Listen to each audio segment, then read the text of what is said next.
everyone, welcome back to the channel, and today I have my top 5 Star Wars ships from the original trilogy only. I will make 2 follow-ups at some point on the prequels and the sequels, watch out for those, but yeah, let's hop into this list.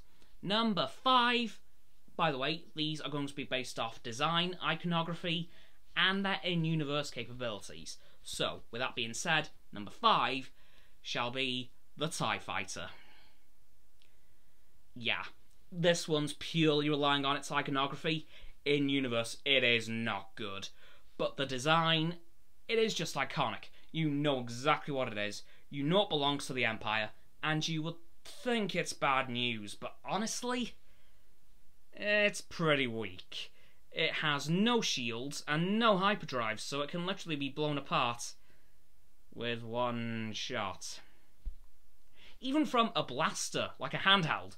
Like, I'm pretty sure in Rogue One, someone shot it down with a blaster. So, that tells you how weak it is. It was able to be blown down by a shot from a gun. Yeah. But, iconography-wise, it's a good design. It's simple, and everyone just knows it. But yeah, so that's it for number 5. Moving on to number 4.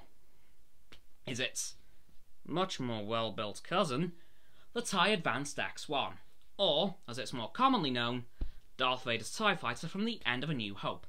Now, this design just improved on everything that the TIE Fighter didn't do, because it has a really powerful shield generator and a very quick hyperdrive, so not bad. And they've kind of just stretched it out through the back. Like, the back is a lot longer on this thing, so they've improved that as well, because it very much suits Darth Vader's pilot style a bit more than the normal TIE would. I'm not sure how he would fly a normal TIE fighter. I suppose we'll never find out, because, well, he's dead. But yeah, really also iconic design, because again, it was seen at the end of A New Hope, the first ever film, so that's got to count for something, right? I will say, I will have images in the description, because instead of putting them in the video, I'm going to put them in a Google Doc, so if anyone wants to go down there and have a look, feel free, if you need a bit of a refresher on any of these designs, and to see why I've put them where I've put them in terms of design. So yeah, that is my number 4 pick for most iconic ship, well, for my favourite ship from the original trilogy. And now on to number 3, is, I'm so getting slaughtered for this, the CR-90 Corvette. Now hear me out. I know, this is the first ship ever seen in Star Wars. It's the Tantive 4, but extremely modified because there was a lot of weapons.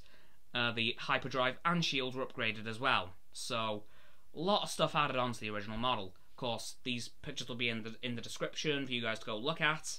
But yeah, it's a decent design. I like it, but it's just, it seems a bit clunky, I guess. I don't know why. I just, it doesn't quite sit with me quite right. Something just doesn't feel right about it, you know?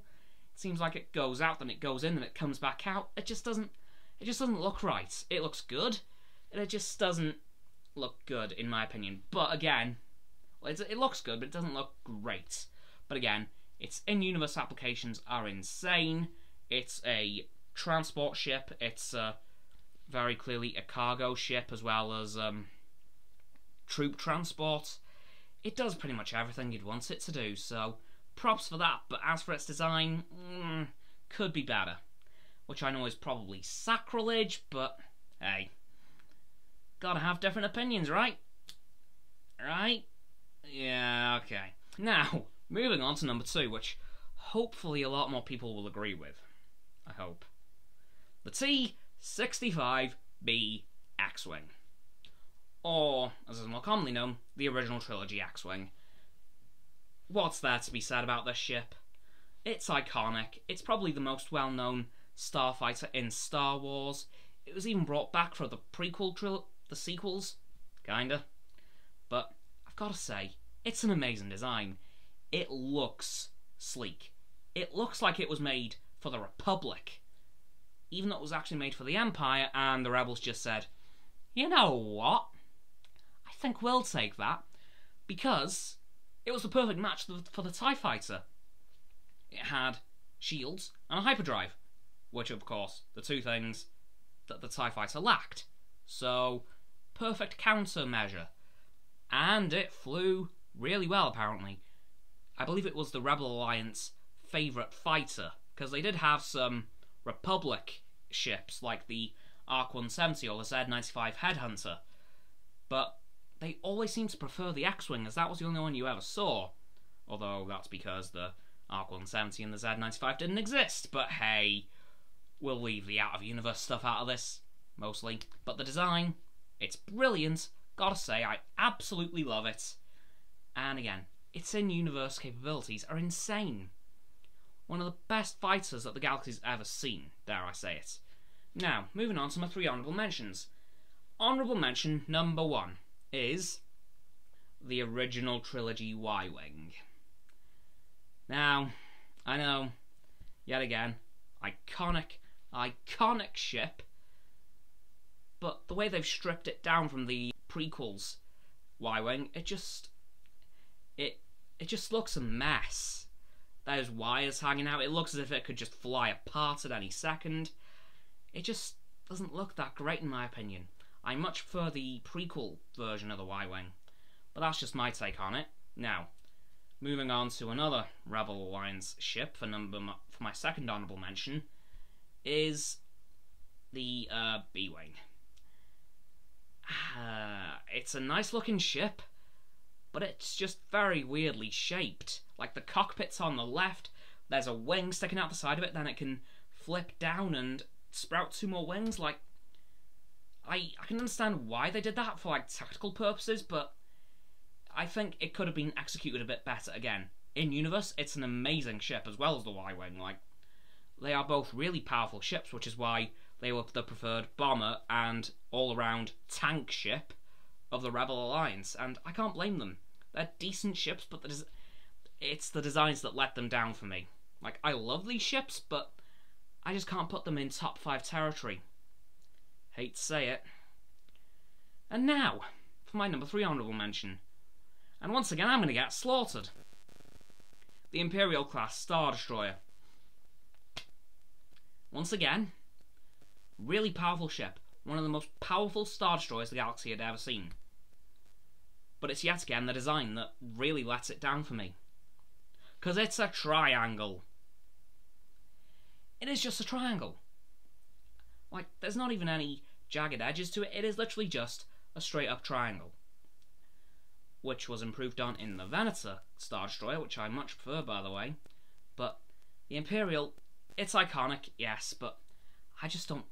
Again, I like the design, but again, it isn't top 5 territory. Literally, the only reason these 3 honourable mentions are in the honourable mentions is because I just can't get behind them. They look good, but they don't look top 5, unfortunately for me.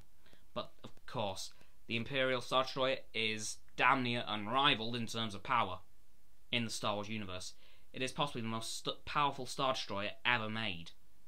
But anyway, that's it for my honourable mentions. Now on to number 1, which is kind of gonna contradict something I said earlier, but it does it well. And it's the Millennium Falcon. What can I say? It's the Falcon. The design, it is clunky, but it suits the design. Like, it doesn't look like it was meant to be a well-tuned ship. It doesn't look like it was meant to be top of the line, most expensive ship in the galaxy. It looked like it was meant to just be a runaround. Like, if you want to just go for a fly somewhere, you'd hop in that. It doesn't look like it's something to be really proud of, although it really should be. It just looks like something you just fly around in, just for the sake of it. And it suits, and it does it well. It looks good, and again, really powerful in universe. As we know, the fastest ship the galaxy's ever seen, the Kessel Run in 14 parsecs. No, sorry, 12. And it's just iconic in terms of our universe. It is the most recognisable ship in sci-fi history, dare I say, even more so than the Starship Enterprise. and it's earned that title. It has lasted the test. It has passed the test of time so well. I don't think the design will ever become outdated, ever. It's just too good. And of course, in universe, there are some of the most powerful weapons.